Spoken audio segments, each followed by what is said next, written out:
Nderuar drejtues të institucioneve të pranishme me përgjegjësi të përbashkët në misionin për mbrojtjen e jetës, shëndetit nga zjarri, të nderuar efektiv të MZSH-s, takimi i sotshëm duhet ta nis me një falënderim për gjithë ju në fakt. Dua t'ju them që në fillim që unë çmoj punën tuaj me gjithë vështirësitë që ajo ka dhe shërbimi sublim të një profesioni kaq fisnik. Në takime të tilla, shpesh duket sikur mblidhemi vetëm në prag të sezonit veror, ku shtohet dhe rreziku për zjarret. Në fakt, ky do të ishte një nënvlerësim i punës tuaj, sepse shërbimi për mbrojtjen nga zjarri dhe shpëtimit është jetik për vendin dhe qytetarët. Puna juaj nuk ka të çmuar dhe unë jam thellësisht mirënjohës për çdo sakrificë që ju bëni. Thënë këtë, vëmendja e qeverisë ka qenë dhe do të jetë akoma më e lartë për ju për të garantuar mbështetjen e duhur me pajisje, mjete dhe mbi gjitha me trajtim më dinjitoz. Shërbimi i mbrojtjes nga zjarri dhe shpëtimit është një nga shtyllat më të rëndësishme të sigurisë publike në vend. Është në fakt një shërbim që mbron jetën, pronën, mjedisin dhe komunitetet tona. Një shërbim që qytetarët e shohin gjithmonë aty ku ka rrezik, aty ku ka emergjencë dhe aty ku kërkohet sakrificë. Pikërisht për këtë, mbështetja jonë ka qenë konkrete dhe vazhdueshme. Kemi rritur finansimin për vitin 2025 në 2.8 miliard lek nga 2.3 miliard lek një vit më parë. Kemi avancuar modernizimin e flotës, kemi mbështetur përmirësimin e trajtimit financiar dhe kemi nisur hapa të rinj për rritjen e kapaciteteve operacionale në të gjithë vendin. Sot kemi rreth 170 automjete zjarr fikse në strukturat vendore. Përmes bashkëpunimit me partnerët tanë ndërkombëtar, janë ndërtuar stacione të reja, janë siguruar mjete dhe pajisje moderne, si dhe janë trajnuar 10 efektiv. Vetëm nga projekti i lidhur me TAP, janë mundësuar 16 mjete zjarrfikse dhe trajnim për 168 efektiv në 10 bashki të vendit. Ndërkohë, kemi planifikuar dhe angazhohemi për blerjen e 130 automjeteve zjarrfikse për ndërtimin e 4 stacioneve të reja në Prenjas, Mat, Patos dhe Mirdit. Ndërtimi i stacionit të ri në Mat në fakt ka nisur tashmë prej 2 muajsh. Po ashtu, jemi në fazën finale të miratimit të 2 vendime të shumë të rëndësishme të Këshillit të Ministrave që lidhen me karrierën, gradat dhe trajtimin efektive të këtij shërbimi. Këto janë hapa konkret për të forcuar më tej statusin tuaj dhe dinjitetin profesional të çdo punonjësi të shërbimit për mbrojtjen nga zjarri dhe shpëtimi. Në prag të sezonit veror, dua të theksoj një të vërtetë të thjeshtë. Forca e këtij shërbimi nuk matet vetëm me mjetet që ka, por me gatishmërinë që ndërton përpara se të nisë emergjenca. Ministria e Punëve të Brendshme ka hartuar një plan të detajuar masash për parandalimin e zjarreve dhe forcimin e kapaciteteve operacionale gjatë verës. Ky plan synon minimizimin e rasteve të zjarreve, rritjen e largimit në kohë dhe mbrojtjen e jetës, pronës dhe mjedisit. Presim nga çdo bashki në fakt që të ketë një plan të qartë, veprimi sipas specifikave që ato kanë në territoret e tyre. Presim gjithashtu koordinim real mes strukturave zjarrfikse, policisë së shtetit, emergjencave civile, shërbimit bujor, emergjencës kombëtare shëndetësore dhe strukturave vendore të mbrojtjes civile. Sigurohemi që mjetet të jenë funksionale, që pajisjet të jenë në gatishmëri, burimet ujore të identifikohen në kohë, rrugët e aksesit të mirëmbahen gjatë gjithë kohës, korridoret kundër zjarrit të mos mbeten vetëm në letra, por të jenë masa konkrete në terren. Gjatë sezonit veror do të kemi gatishmëri të përforcuar, patrullime, monitorim të territorit dhe ngritje të stacioneve provizore në zona turistike, si dhe ato me risk të lartë. Po ashtu, do të ushtrohen kontrolle në resorte, hotele, restorante, beach bare dhe subjekte të tjera me risk, të cilat akomodojnë apo mirëpresin gjatë sezonit veror edhe shumë turistë huaj, për të verifikuar masat e sigurisë dhe planet e evakuimit që ato kanë detyrim ligjor të zbatojnë. Në zonat më të ekspozuara ndaj riskut, do të dislokohen mjete zjarrfikse dhe grupe të gatshme ndërhyrje. Në këtë proces nuk ka vend për formalitet, por kundrazi kërkohet përgjegjësi e lartë dhe vëmendje maksimale. Po aq i rëndësishëm është gjithashtu dhe bashkëpunimi me qytetarët. Zjarret nuk parandalohen vetëm nga shteti. ata parandalojnë edhe nga ndërgjegjësimi i komunitetit, qoftë edhe përmes njoftimeve nga natyra në kohë reale, nga fermerët që janë të pranishëm në tokat ku evidentohen zjarret, nga operatorët turistik të përgjegjshëm dhe nga çdo qytetar që kupton se mbrojtja e territorit është në fakt përgjegjësi e përbashkët e gjithëve ne. Dua ta them qartë, do të ketë zero tolerancë ndaj zjarrvënies së qëllimshme dhe ndaj kujtdo që cënon pasurinë natyrore dhe sigurinë e komuniteteve tona. Përballë rritjes së rasteve të zjarrvënieve të qëllimshme dhe dëmeve të mëdha që ato kanë shkaktuar, sidomos vitin e fundit, në mjedis, në ekonomi dhe sigurinë publike, qeveria ka ndërmarrë ndryshime të rëndësishme në Kodin Penal, duke ashpërsuar ndjeshëm masat ndëshkuese për zjarrvënësit. Ndryshimet më të fundit të neni 206A të Kodit Penal parashikojnë dënime më të ashpra për çdo rast zjarrvënie që shkakton dëme në pyje dhe mjedise pyjore. Ndërsa për rastet kur zjarret prekin zona të mbrojtura apo trashëgimi kulturore, dënimi shkon nga 5 deri në 10 vite burg. Në rastet më të rënda, kur zjarrvënia rrezikon jetën e qytetarëve, banesat apo shkakton pasoja shumë të mëdha, dënimi mund të arrijë deri edhe në 30 vite burg. Ky është një mesazh i qartë se nuk do të ketë asnjë tolerancë ndaj kujtdo që rrezikon jetën, pronën dhe pasuritë natyrore të Shqipërisë. Të nderuar pjesëmarrës, sot kemi gjithashtu kënaqësinë të vlerësojmë disa prej punonjësve, kolegëve tuaj me certifikata mirënjohje. Ky është një vlerësim simbolik, por shumë domethënës për njerëzit që në shumë raste vendosin jetën e tyre në rrezik për shpërtuar jetën e tjerëve. Çdo ndërhyrje, çdo natë pa gjumë, çdo operacion në kushte të vështira është një akt shërbimi dhe përkushtimi ndaj qytetarëve të vendit tonë, shtëpisë tonë përbashkët. Më vjen mirë që mes atyre që sot ne vlerësojmë, janë dhe efektiv që morën pjesë në operacionin e vështirë për shuarjen e zjarrit të disa javë më parë në Tiranë. Një operacion të cilin në fakt e kam ndjekur dhe vetë nga afër që në momentet e para të tij. Si ministër i punëve të brendshme, do të vijoj të jem krah jush me synimin e vetëm për ta bërë punën tuaj më të vlerësuar dhe më të lehtë përmes mbështetjes së qeverisë shqiptare, në modernizim, në rritje kapacitetesh, në përmirësimin e kushteve të punës tuaj dhe gjithashtu në forcimin e mëtejshëm të këtij shërbimi kaq të rëndësishëm për vendin tonë. Në emër të Ministrisë së Punëve të Brendshme dhe të qeverisë shqiptare, ju falenderoj për profesionalizmin, kurajën dhe sakrificën tuaj. Faleminderit. I nderuar Ministri i Punëve të Brendshme, zoti Lamari. I nderuar zoti Hida, drejtori i përgjithshëm i Policisë së Shtetit. I nderuar zoti Çapa, drejtor i Agjencisë Kombëtare të Mbrojtjes Civile. I nderuar zoti Brataj, drejtori i Urgjencës Kombëtare, të nderuar drejtues të strukturat MZSH-s, të nderuar kolegë Zjarfix. Është një nder i veçantë të jem sot mes jush në një takim që mbledh bashkë institucionet dhe strukturat që mbajnë çdo ditë përgjegjësi të drejtë për drejtë për mbrojtjen e jetës, pronës, mjedisit dhe sigurisë publike. Ky është një moment i rëndësishëm për të vlerësuar rrugën e forcimit që po kalon shërbimi i mbrojtjes nga zjarri dhe shpëtimin, si një strukturë që sot po konsolidohet gjithnjë më shumë, jo vetëm për reagim, por edhe në parandalim, koordinim dhe gatishmëri institucionale. Sot mund të themi me bindje se parandalimi është boshti më i rëndësishëm i punës sonë.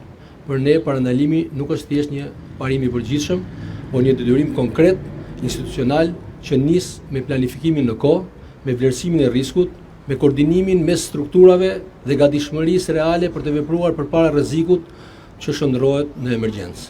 Kjo qasje është dhe më e domosdoshme në prag të sezonit veror, ku rreziku i zjarreve në pyje, kullota, plantacione dhe zona me ndjeshmëri të lartë mjedisore rritet ndjeshëm. Në këtë kuadër, një rol të drejtë për drejtë dhe të pazëvendësueshme kanë bashkitë, të cilat duhet të marrin në kohë të gjitha masat për parandalimin dhe përballimin e situatave të zjarreve. Kjo nënkupton përgatitjen e planeve të përbashkave, të masave, në hartimin e planeve konkrete të veprimit në sipërfaqet pujore, kullota dhe plantacione, pemtari, si dhe organizimin e takimeve koordinuese mes shërbimit vendor Zjarfix, shërbimit pyjor, agjensive së zonave të mbrojtura, mbrojtjes civile, policisë shtetit, policisë bashkiake dhe njësive administrative. Vetëm përmes këtij planifikimi të përbashkët dhe funksional mund të ndërtohet një reagim i shpejtë dhe me efikasitet në çdo territor. Po aq e rëndësishme është dhe puna me komunitetin.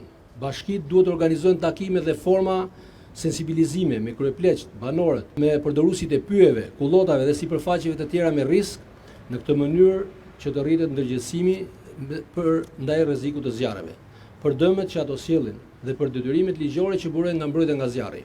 Parandalimi nuk ndërtohet vetëm me mjete dhe struktura, ai ndërtohet edhe me një kulturë përgjegjshmërie qytetare dhe me përfshirje drejt për drejt të komunitetit.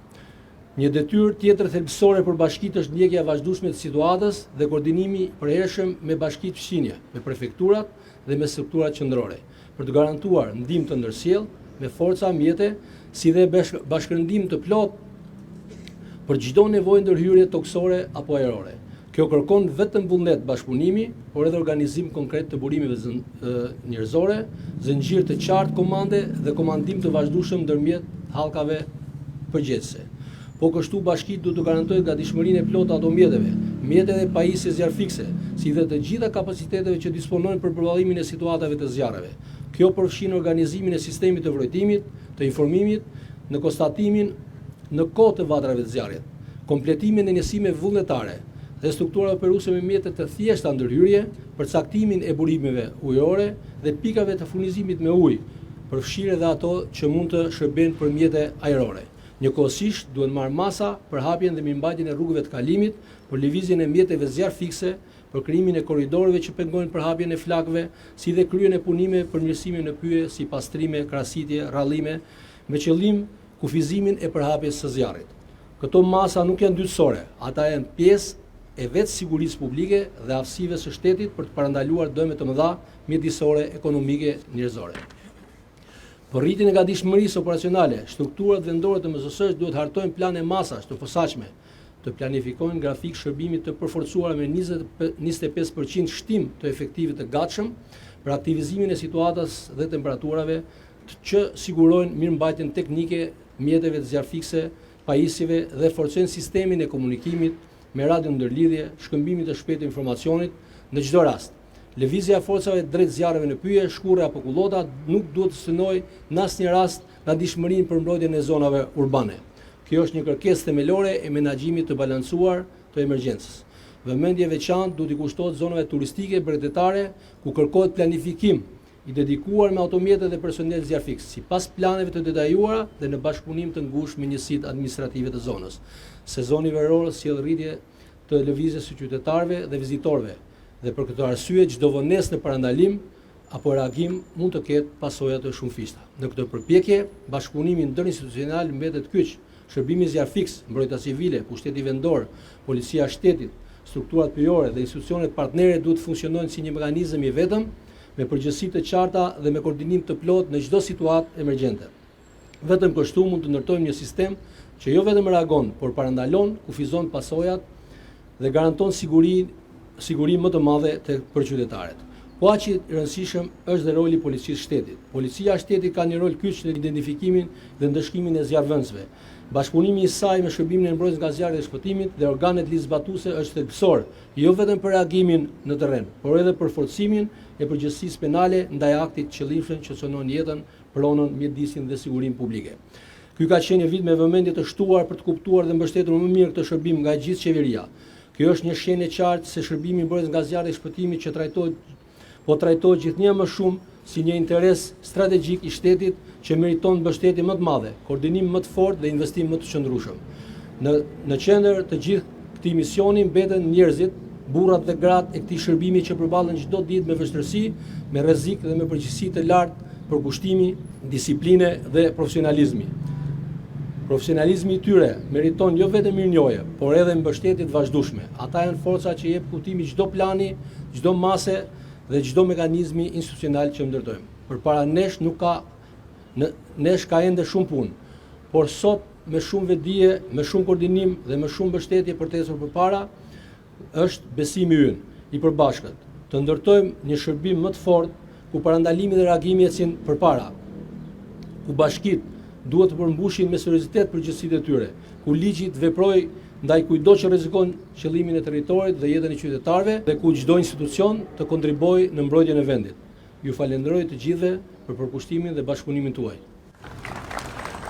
I nderuar Ministri i Punëve të Brendshme, i nderuar Drejtori i Përgjithshëm i Zjarfikseve, i nderuar Drejtori i Mbrojtjes Civile zoti Çako, i nderuar zoti Brate. Të nderuar pranishëm dhe Zjarfiks. Kam kënaqësinë sot të jem mes jush për të shprehur respektin dhe mirënjohjen për një nga shërbimet më të rëndësishme të sakrificës që ju bëni në vend. Puna juaj nuk është thjesht një detyrë, ashtu si misioni i policisë së shtetit, edhe misioni juaj është në shërbim të jetës dhe pronës së qytetarëve. Në çdo rast emergjence, në çdo vatër zjarri, në çdo filluar marrim kontakt me administratorët e njësive vendore, kemi filluar të njoftojmë të gjithë blegtorët që janë në territor dhe që kanë marrë kullota në përdorim apo pyje, ku në rast se bie zjarr ata duhet jenë të parë në territor dhe të bëjnë njoftimet përkatëse tek ne. Jemi të vendosur për të çuar para drejtësisë të gjithë ata që me dashje apo nga pakujdesia shkaktojnë zjarr duke rrezikuar jetën dhe pronën e qytetarëve. Në përfundim, dua të shpreh edhe një herë vlerësim për çdo efektiv zjarfikës që shpesh në kushte të vështira dhe përballë rrezikut real vijojnë të kryejnë detyrën me dinjitet dhe përgjegjësi të lartë, bashkarisht me të gjithë punonjësit e policisë shtetit. Ky është një mision fisnik, t'ju shërbejmë qytetarëve në çdo situatë dhe duke rrezikuar jetët tona. Ju falenderoj për punën dhe sakrificën që ju bëni çdo ditë. Nderuar zoti Ministri i Brendshëm, nderuar Drejtori i Përgjithshëm i Mbrojtjes nga Zjarri dhe Shpëtimi, nderuar Drejtori i Përgjithshëm i Policisë së Shtetit, Drejtori i Përgjithshëm i Urgjencës mjekësore. Lejoni të përshëndes dhe të falenderoj gjithë kontributin e zjarfiksëve në mënyrë të veçantë dhe gjithë strukturës së Mbrojtjes nga Zjarri dhe Shpëtimi. Ashtu sikurse dëshiroj të them që Agjencia Kombëtare e Mbrojtjes Civile si institucioni përgjegjës i qeverisë shqiptare që bën koordinimin dhe ndërveprimin midis strukturave dhe institucioneve për menaxhimin e fatkeqësive natyrore dhe në mënyrë të veçantë e zjarreve në pyje, kullota dhe në pemtari, tashmë ka vënë në fokus një bashkëpunim dhe një koordinim të ndërsjellët midis këtyre strukturave dhe institucioneve si një nga prioritetet kryesore të qeverisë për zvoglimin e riskut në tërësi, por në mënyrë të veçantë në prioritet absolut sigurimin e jetës së qytetarëve, të pronës, pasurisë, mjedisit dhe të vlerave kulturore. Natyrisht që të gjithë zjarfikësit, kudo që janë në shkallë kombëtare, janë njerëzit më të sakrificës dhe unë do të shtoja se sezoni i verës përbën për ta një nga momentet më kritike dhe më të vështira për menaxhimin dhe kryerjen e misionit të tyre. Saqë është rëndësishme kryerja e detyrës në misionin e shpëtimit dhe të luftës nga zjarret në zonat urbane, po kaq e rëndësishme tashmë kohët e fundit edhe nga raportet e Bankës Botërore apo dhe nga raportet e Komandës Amerikane në Evropë është klasifikuar se fatkeqësia e zjarreve masive tashmë ka filluar të marrë për masa dhe i kushton ekonomive të shteteve vlera të konsiderueshme, ashtu sikurse viti 2025 përbëri një nga vitet me riskun më të lartë, por dhe me dëme dhe pasoja të konsiderueshme për të cilat qeveria mori në konsiderat edhe kombesimin dhe dëmshpërblimin e qytetarëve të cilët qenë dëmtuar në këto. Në këtë aspekt, bazuar dhe planit kombëtar të emergjencave civile, Agjencia Kombëtare e Mbrojtjes Civile shpreh edhe një gatishmërinë dhe gjithë predispozicionin e saj për të qenë në koordinim të plot me strukturat e mbrojtjes nga zjarri dhe shpëtimi, për të reaguar në kohë, për të ndërvepruar me njësitë e pushtetit vendor të cilat janë përgjegjëset kryesore edhe mbi bazën e parimit të subsidiaritetit për një ndërveprim në kohë, por dhe një shkëmbim informacioni me policinë e shtetit si një nga strukturat më determinante në identifikimin, vënien përpara përgjegjësisë të autorëve të zjarrvënies, qofshin ata me dashje apo dhe nga pakujdesia, duke kërkuar me vendosmëri zbatimin e ligjit, por dhe të vendimit të Këshillit të Ministrave për përdorimin e zjarreve në mbetjet bujqësore dhe në fermat e ndryshme. Edhe njëherë duke uruar një verë të mbarë për këdo, domethënë një sakrificë sa më të pakt në shërbim të komunitetit, por mbi të gjitha në një nga sezonet më të rëndësishme ekonomike të Shqipërisë, që tashmë është vendosur të jetë në fokus, të jetë një nga vendet më të prioritare për shkak të turizmit të verës dhe të plazheve. Jemi që të gjithë në shërbim të komunitetit. Suksese, faleminderit. Shëndetje të gjithëve. Shkënaqësi ndodhesh mes jush, i nderuar zoti ministër i punëve të brendshme, i nderuar drejtor Akiu, drejtor Hita dhe drejtor Cara. Mbi të gjitha ju që jeni forca e këtij shërbimi. Pata mundësinë kur Arbeni më bëri një ftesë për dy reflektime, sepse mblidhemi gjithmonë, por natyra shqiptarit është pak individualiste, gjithë secili shkon atë shtëpinë e vet. Por e dim shumë mirë që çdo hall që të ndodhi, fatmirësisht katër drejtorët që janë këtu, ata e kanë mbi shpatull, ata do të japin përgjigjen se në çfarë mënyre, se si dhe qysh. Ju jeni forca operative, mbasme janë mjetet tuaja. Mjaftueshme apo jo, ju e dini më mirë se unë. Janë ligjet, janë VKM-t që në një farë mënyre na detyrojnë se si të veprojmë dhe të ndërveprojmë.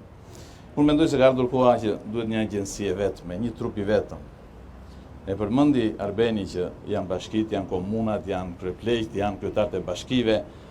Sa më shumë zgjatet zinxhiri i komandës dhe i kompetencave, aq më vonë do të ndërhyjmë ne. Ju e keni zjarfiksen këtu, është e bashkisë, ju jeni të ministrisë, e qindra gjëra të tjera që janë gjithmonë pengesa.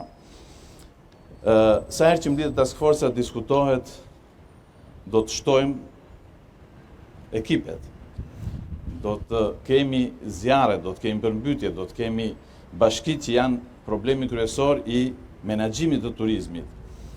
Por kam parë gjithmonë që nuk flet asnjëherë për një buxhet. Buxheti, kur e ngrit si problem, më thanë që ke buxhetin e institucionit, nga shteti, sigurisht që e kam. E kam për 3 milion shqiptarë, jo për 15 milion sa bëhen verë. Kështu që janë disa reflektime që ne drejtuesit, dhe përfitojnë nga rasti, është ministri që t'i përcjellet edhe qeverisë një gjë e tillë, që duhet parashikuar që në zanafill, që në fillim, sepse ju punoni nga 12 orë, nga 24 orë, së bashku me gjithë shërbimet e tjera, siç e thash, qoftë urgjenca, qoftë zjarfiksit, qoftë policia, qoftë mbrojtja civile. Kur kërkohet, jepet alarmi, nuk pyetet ke qenë në punë apo s'ke qenë në punë. Por unë dua që këto mjete që ju keni, ato aparaturat që janë aty brenda, gjithë secili ju të ditë i përdori. Mendoj se ka ardhur momenti i një trajnimi të përbashkët. Të gjithë shërbimet e urgjencës duhet të jenë bashkë, të dinë se si. Unë duaj që ato skenat e vitit kaluar, ku të punosh 12 orë me zjarrin, të flesh në sol të mos jenë, po të jetë një strukturë që t'ju shoqëroj më një herë, aty ku të flini dhe ku të lajeni, edhe një ambulancë e jona, po duhet një strukturim i tillë që të ngrihesh i qetë nëse të punosh përsëri. Na duhet një mentalitet, sepse një qëllim kemi, qytetarin, mjedisin, ambientin, qetësinë. Dhe këto nuk sigurohen gjithsesi në shtëpinë e vet, to sigurohen kur bëjmë një shtëpi të përbashkët që të realizojmë qëllimin tonë të përbashkët. Këto ishin disa nga refleksionet që doja t'i sillja dhe ju uroj megjithmonë një verë të këndshme, por ne si shërbim urgjencë e dim shumë mirë që gjithë vitin verë kemi parë dhe kemi provuar. Faleminderit. Inspektor Zjarfix, Yunus Murataj.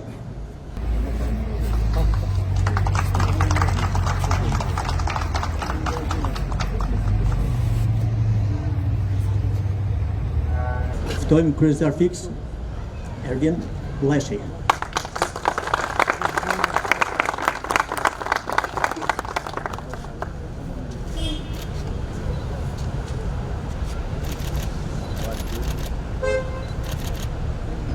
Mikel Dëfrim Tafa.